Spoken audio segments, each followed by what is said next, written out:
What is up, everybody, and welcome to another edition of the Not So Stupid Podcast. Today's episode is a rather impromptu Q&A because I asked the Instagram followers of Stupid Fit to ask questions a couple hours before I wrote this. So only a handful of questions were a couple hours before I recorded this, and only a handful of questions were submitted at the time, but they were pretty good questions. So I'm excited to dive into each and every one of them. But again, as always, if you want your question answered on the next Q&A, I know I haven't done one in a couple months. I want to try and do these on a monthly basis. If you want your next question answered on the next Q&A, make sure to follow me on Instagram at stupid.fit. Stupid is with 2 O's. And yeah, you'll have the opportunity to do that. And if you have any questions in general that you just want to ask, not necessarily to be answered on the podcast, but just in general, feel free to reach out into my DMs or email me as well. Always happy to answer anyone's questions to make sure that they have the answers they need, the confidence in what they're doing to reach their goals. So without further ado, let's get right into this. So the first question was, what vitamins do people forget about the most? And I thought this was phrased interestingly because I think a lot of people forget about all different kinds of vitamins. But in terms of what people don't prioritize into including in their day-to-day supplementation or with the foods that they're eating, I think that one of the most often forgotten or ones that are pushed aside the most is magnesium. So magnesium is a really interesting one because it's not one of the core vitamins. It's not like vitamin A, B, C, D, or K. It's a little off to the side here, but it has a huge role in the body, especially if you're somebody that trains regularly. So magnesium is involved in over, I think, like 300 different chemical reactions in the body, and it helps with energy creation. So it converts food into energy, helps with protein formation. It takes amino acids and makes it into protein. Gene maintenance, it helps create and repair DNA and RNA. It helps with the contraction and relaxation of muscles, and this is where it really becomes helpful for people that train. And it also helps with nervous system regulation. So regulating the neurotransmitters, how they send signals throughout your body, and how your brain and nervous system can communicate with each other so that you can move more properly. So where this becomes helpful with trainees is two main things. Is one, it helps boost exercise performance, and this has been proven time and time again that when you prioritize, or not necessarily prioritize, when you are intaking an adequate amount of magnesium, you do see a boost in training performance, a boost in how your muscle fibers respond, and how the endurance of those muscle fibers as you progress through the workouts. You're able to last longer before hitting failure. You're able to push more weight in a shorter duration. So like you have greater force output is the word. So you have stronger lifts in the shorter rep ranges. And you're more explosive. So if you are a jumping athlete or something similar to that, you're able to jump higher and recover more effectively.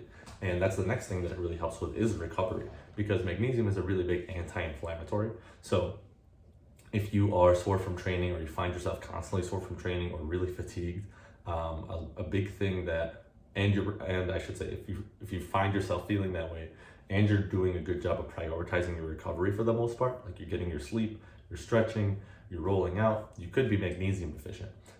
And getting magnesium in will help, manage the inflammation that is happening from your soreness. It'll also help send more nutrients to your muscles so that they can recover properly.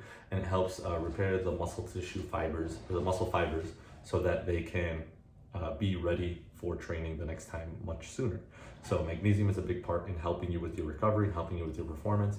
And I should also say, from a diet perspective or from a health perspective, it helps with minimizing the insulin resistance. So if you consume carbohydrates and you are insulin resistant, which is really common with people that are overweight or have certain health conditions, you don't digest the carbs as well because your insulin doesn't spike or respond as properly to that food being intaked as a result of chronic poor diet choices over a long period of time or previous health conditions. So having magnesium will help minimize insulin resistance so that your body can digest these foods more effectively. And then the last thing, and this is usually where I recommend it a lot too, is with women that have really bad PMS symptoms, notably water retention, cramps, tiredness, irritability, irregular mood, things like that. Magnesium has been shown to improve all of those symptoms because, again, it is helping send and create these chemical reactions, send these nutrients, create these chemical reactions in your body to help make these processes or help reduce the negative impacts of these processes. So you have improved PMS symptoms as a result of magnesium. So I were to say there's one forgotten vitamin or mineral, it's probably going to be magnesium. And there's a lot of forms of magnesium that are out there. I always suggest magnesium citrate in a fair dose. So a magnesium citrate in a moderate dose is usually more than enough, especially I would recommend taking this in the evening because, as I said, it's an anti-inflammatory. It helps manage recovery really well. That's the main priority I would use it for. It really helps put you to sleep really well. I would avoid, if you're looking to get supplementation for magnesium, any ZMA supplement. So ZMA is, I don't remember what the A stand for, but it's a zinc and magnesium kind of combo supplement. Zinc and it's a weird supplement that they chose to combine with each other because zinc and magnesium are essentially complete opposites in how they, in what they do for your body. Zinc is more of an inflammatory, magnesium is an anti-inflammatory. You take both, you kind of net zero essentially, and you don't get as much of the benefits that you need from magnesium because of the zinc being present at the same time. So you can have a zinc supplement if you need one, but just don't stack them with each other. And if you're looking to buy magnesium, don't just buy a ZMA because you think more vitamins is going to be better. It's not going to be nearly as effective. So just opting for a normal magnesium citrate from a reputable brand, lab door tested, third party tested source is going to be the way to go. You can also get it from a lot of foods too, I should say. Most fish that are commonly eaten, salmon, tuna, cod, mackerel, things like that, they have a good magnesium content. Some nuts like cashews and almonds, I know for sure, have a good magnesium content. Greens like spinach, kale, and I think asparagus, they have a good magnesium content. So all these pretty healthy foods that if you intake them pretty regularly, you have a serving of each of these in a day, or not each of these, a serving of one of these in a day. Don't try to make your whole list just of these foods every single day. If you have a serving of one of these every single day, you're probably going to be in a good spot with magnesium. So yeah, that's a good way to get some more out of your training, get some more out of your recovery, if you feel like you're doing all the big stuff already. So that was a really good question. The next question is, saw you mention priming phase before fat loss on your story. What's that? So I would encourage you to go back to episode, I think it's like 96 or something, where I talk about, it's in that range between 95 to 100, where I talk about the 3-phase fat loss system, the Stupid Fit 3-phase fat loss system. And I go through priming phase, the fat loss phase, and then the freedom diet phase. I think I called it something else at the time, but right now I'm calling the 3rd phase the freedom diet phase because I think it's a more accurate representation of what you're going to experience at that point in time. But answering the question of what is a priming phase is getting your body ready for the diet. So I always like to use the analogy of going on a road trip because this fat loss journey, this weight loss journey that you're on it's a journey. You're going on a trip, you're going to be experiencing a lot of things on the way to your destination. Now, when you start your road trip, most people that are starting this diet journey are operating at a suboptimal body. Their body isn't performing as well as it should. So a visual of this is you have a car with 2 flat tires. And you have a choice at this point before you get started with the road trip.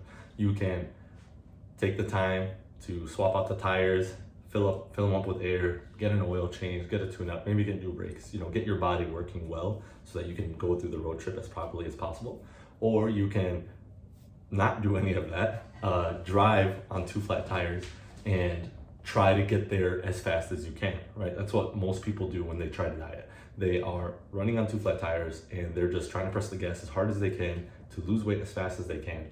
And because of that, they either don't get to their destination at all, their body breaks down even further, they're in a worse place than when they started, whatever. But and it's just because they didn't take the time to prep their body, to prime their body for this journey that they're about to go on. So in the priming phase, the goal here is really getting your body ready physiologically and physically for the diet, because dieting is a big stressor on the body. And if you're not adequately prepared, you're not going to perform as well. Like with the example I just used, if you took the time to just change a couple flat tires, tune up the engine and whatever, it's not as, you're not starting the journey right away, but because you took the time to do that, you're going to be finished a lot faster than the person that's just trying to push through 2 flat tires. So in the priming phase, what we work on is improving your metabolism, so boosting your metabolism so that your body is running optimally. It's burning as many calories as possible so that when you go into the actual fat loss phase, you are already burning calories at a really high number, and the fat comes off a lot easier to get started, and it stays off for a sustainably long period of time.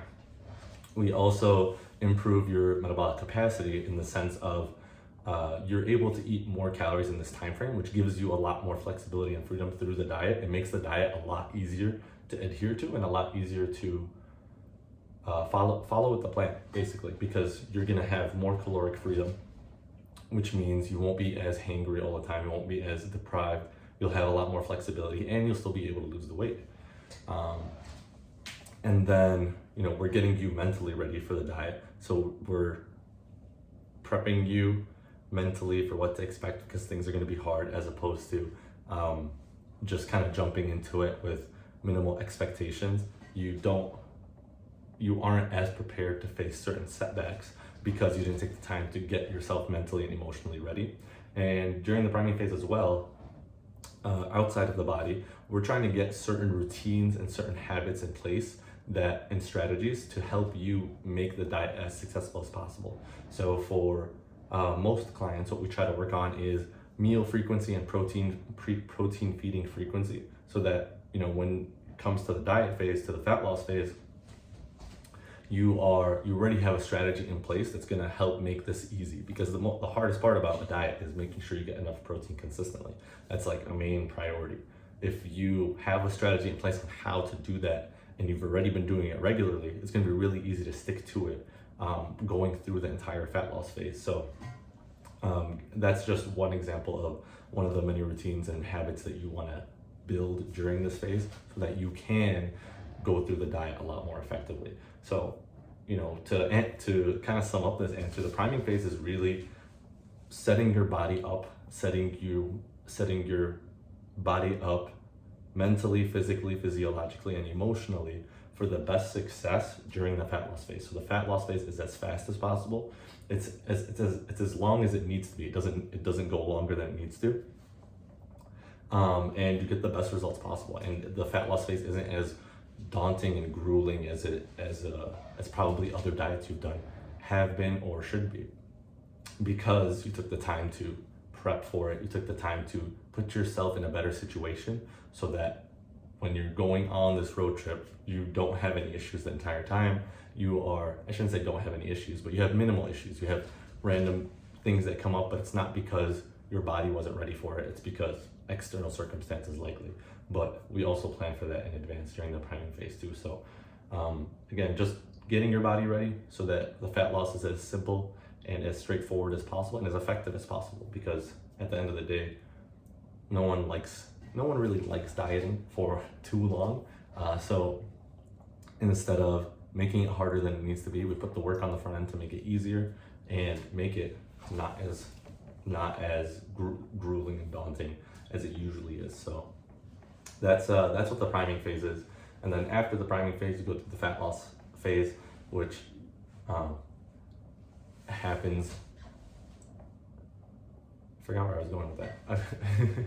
But you go through the fat loss phase afterwards, and then after that, it's the freedom diet, which is the diet that you go on for the long run, right? Ideally, after the first fat loss phase, sometimes people need another one. Sometimes they have a building phase that they want to go through if they're not happy with their body. But for the most part, people are pretty content after going through the one fat loss phase. And then they go through the freedom diet, which is how you're going to eat the rest of your life to maintain this. Because I'm sure a lot of people have lost weight. No one I've talked to has never lost weight. They've always lost weight more than once. But the struggle is that they always gain the weight back. So the freedom diet is helping you understand your body, understand its needs, understand how to navigate different social situations for the rest of your life so that you never have to go through this process again. You have the tools you need to always be prepared, to always to be your own coach, essentially, so that you never have to gain the weight back or worry about that either. So that is a 3-phase fat loss system in a nutshell. Go in a lot more detail on that episode that I talked about, between 95 and 100. I highly recommend you checking that out. And if you want more details about that and how it could apply to your situation, apply for a free strategy call with me. I'm more than happy to talk through your situation, what I think your expectations should be and what you should aim for as you go through your own fat loss journey. So definitely take advantage of that if you haven't already. No one's ever regretted doing that. So I can pretty much guarantee you'll get a lot of value doing that. So now next question. So this next question I'm gonna do how to be more productive, which I thought was very flattering for someone to send to me, because I don't think I'm the most productive person, but because I'm always harder on myself than I should be, but I do pretty well. And the thing here is I've gone through a lot of different ways that I try to be productive throughout the two plus years that I've been doing Stupid Fit full time. And even before that, when I had a job and was doing Stupid Fit. So right now, my strategy is always have a deep work session through early in the day. So I have, Craig Ballantyne calls this magic time, where you are your most productive, you are your most focused, and you can get the most stuff done. Different people have different times for when this is. You gotta just find that time for you. And for me, it's like relatively early in the morning, between 8 to 11, 8 to 12, somewhere in that time frame is when I'll usually do it, even like 7 to 10 depending. But early in the morning, I have a list of things that require deep work, require big focused work and long chunks of time. And I throw my phone behind me and I'll just get to it as long as I can, as consistently as I can for that time period. Get as much stuff done without distraction. The only thing I'm focusing on is that thing. And I have a specific playlist that I listen to do that, so that my mind is always in the rhythm of getting it done. So one of the things I do to be really productive is have deep work sessions that are free of distraction in any way. So there's no, I have a window in front of my computer that you can't see, it's off screen. I'll usually close the blinds so that I don't see any people running across or kids or anything like that, just so that only thing I can focus on is the screen. My phone, like I said, I toss it aside, or sometimes I'll go really extreme.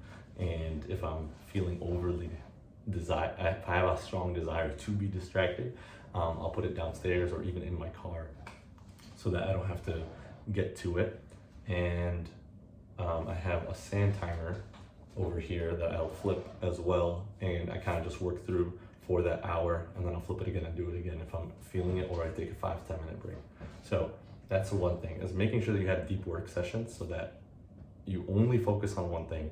You do that for a specific period of time. You get a lot more done than doing it for 6 hours while being distracted. I get more done in 2 hours of focused work than I do in 6 hours of distracted work. So just taking that seriously and doing that for yourself is really key.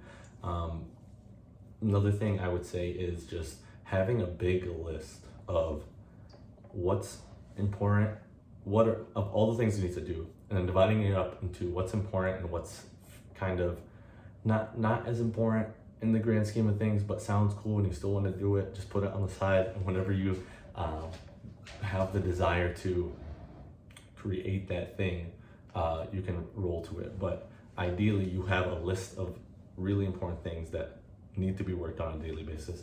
You have a list of not as important things, but are kind of nice things that should be done, but aren't as like, they aren't as impactful, so you don't need to prioritize them in the same way. And being clear cut on making the important things the priority and the not important things not as important. So that is another thing. Trying to think what else I do. I was looking over here. I got this giant whiteboard wall. It's whiteboard wallpaper that I rolled onto the wall. I really love, and one of the things I do on there too is on a daily basis, I have a 3-2-1 list. And the 3-2-1 list is one really big thing that I need to get done in the day. If I do just this one thing, then my day was a success and I don't have to worry about it. I don't always do everything on this list, but on the 3-2-1 list, but I at least try to do the one thing. And I try to do that early so that it gets done right away. Then two kind of bigger things that I try to do throughout the day as well that also kind of take up a good amount of time, but don't require as much focus or aren't as important as the one big thing. And then I have the 3 smaller things. They don't take as long. They're like 5 to 20 minute activities that I can kind of do in between that are things I need to get done, and but just need to get them done with quickly, like the busy work kind of stuff. So I'll have a 3-2-1 for every single day that I'll write out the day before, so that when I wake up, I can kind of just get right to it. I always try to, the end of a work day, have what my next work day is going to be already laid out, so that I don't have to waste time thinking about what I got to do. I have everything planned already for the plan generally in terms of what I need to do, and then it's just when am I going to do them the next day. I used to time block on a weekly basis, and now I do it more loosely now, but that just got really overwhelming for me in a lot of ways. But it was effective, but if I fell off schedule, I got like really stressed out and did more harm than good for my productivity. So now I just have a list of things that I try to do on a daily basis and a weekly basis. I decide what those things are going to be the day before, and then in the morning I choose when I'm going to do each thing depending on how the schedule is looking that day, and go from there. So just being as organized as possible, having a clear-cut list, knowing what's important, and having dedicated times of deep work where you are working undistracted on the longer things is probably my suggestion on how to be more productive. But this is me after several iterations of trying a lot of different things that I found work for me. Definitely recommend you exploring other strategies as well and trying to find what works for you, because every person is different. You know, stuff I said might sound ridiculous to you and probably feel like you could never do it, but and that's fine. It's not your thing, it's my strategy. You just gotta find what your thing is. So that was a good question. I hope that was helpful. I didn't know how to answer. I went all over the place with that one. How much sodium should I aim for? So this question I've gotten a couple times over the last couple weeks for some reason. I don't know if there was a recent viral post about sodium that scared people into not wanting to have it, but for the most part, if you train regularly, if you're an active person, if you sweat often, you know, that kind of thing, like you're moving very consistently, you don't need to worry about this at all. You should actually worry about if you're getting enough sodium as opposed to too much sodium, which is what I'm assuming you're implying here, is you don't want to have too much sodium. So in that regard, you definitely don't need to worry about it. But in general, the average person really does not need to worry about this unless they're at risk for hypertension or some sort of something that the doctor would tell you, hey, watch your sodium. If that has never been brought up in a conversation, you do not need to worry about it. It's majoring in the minor in a lot of ways. If you take care of the big things that you need to worry about with your diet, which is how many calories you're eating, how much protein you're having, how much fiber you're having, and then how much servings of fruit and vegetables you're having, how much color you're having in your day. If you worry about those and you take care of those, sodium will take care of itself. So don't get caught up on this other little number that you need to track in milligrams that you'll never actually track accurately, because it's impossible to measure how much sodium is in stuff. to the T. There's always estimations on packaging, but when it comes to these little things, they become they're not nearly as accurate. They have a huge margin of error, and a lot of times something around 20% is allowed on nutrition packaging. Within 20% margin of error is allowed on nutrition packaging. So don't give this one too much weight. Wouldn't, again, generally, unless you have a concern addressed from your doctor for this, you do not need to worry about this. It's not important. Worry about the bigger things that are easier and more accurate for you to track and help you take care of this without even thinking about taking care of this. And same thing goes for sugar. I think a lot of people ask about how much sugar they should be having in a day. That's not something you need to worry about unless you're pre-diabetic or are diabetic. If you're a regular person, just focus on how much protein you're having, how much fiber you're having, how many calories you're having. And if those are in check, you're in a good place. It's took care of itself. So yeah, focus on, this is again, kind of tying back with the productivity thing, focus on the things that are important and don't put too much energy on the things that don't matter. So sodium is one of those things. If it doesn't matter to you, it only matters if you have a specific reason for it to matter. Sugar, likewise. So hope that was helpful. And then the last question here, can't progress on deadlift because of grip, tips. So I have a couple ways to answer this question. One, I'm going to answer directly, which is how to get greater grip strength, right? And then two, a more indirect way of answering it that I think would be more effective for the person that's likely asking this. So first, can't progress on deadlifts because of grip. I would say if you have a double overhand grip, to do a mixed grip once you feel like your grip can't hold on at the weight that you're lifting at, and using that as to continue building strength. You have a lot more grip strength when you use a mixed grip than a double overhand grip. And I'll usually say do double overhand as long as you can.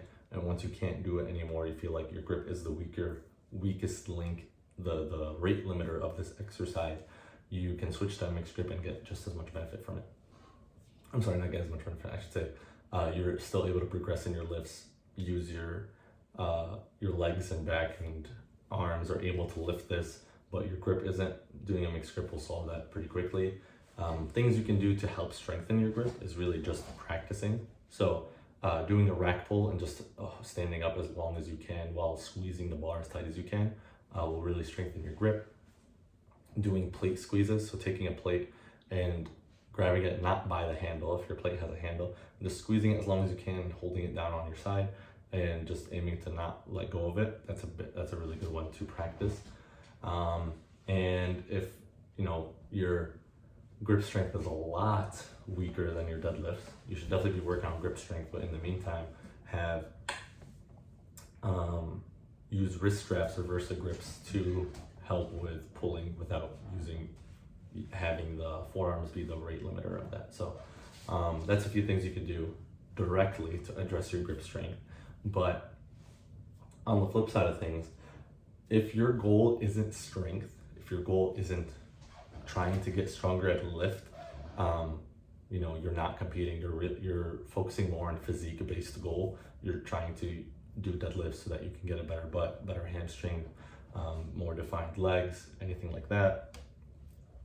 If strength isn't the goal, physique is the goal, I would suggest not doing deadlifts and finding an exercise that targets the muscle you want without having a rate limiter. So what I mean by that is, I mentioned that grips are a rate limiter to how well you can perform and execute this movement and progress in this movement. So, you can't hit your glutes and your hamstrings as well as you want to because your grip is holding you back. So the potential of your glutes and hamstrings are never fully realized because of that, right? So going for different methods that attack those muscle groups more directly and get more stimulus and muscle tension from those muscles without having anything limit them is going to be what you want to aim for if your goal is physique or if your goal is fat loss, because ideally you're training in a hypertrophy style for both of those. So what I would say is switching for just a straight RDL as opposed to a strength focused deadlift. RDL is going to hit the glutes and hamstrings much more effectively, take them through a fuller range of motion, get a bigger stretch out of them, get a better contraction out of both of them. And you don't need, because you go through this greater range of motion with it, you don't need as much weight, which means your grip probably won't limit you when you do that. Now, another thing you could do is barbell hip thrusts. Barbell hip thrusts have a rate limiter of how much weight you can handle on your pelvis at any one time, but they have a lot of paddings and padding variations and hip thrust machines now that take care of that for you, so it's not as much of a concern as it used to be. But those also attack the glutes and hamstrings much more effectively than a deadlift, and could be a better alternative because they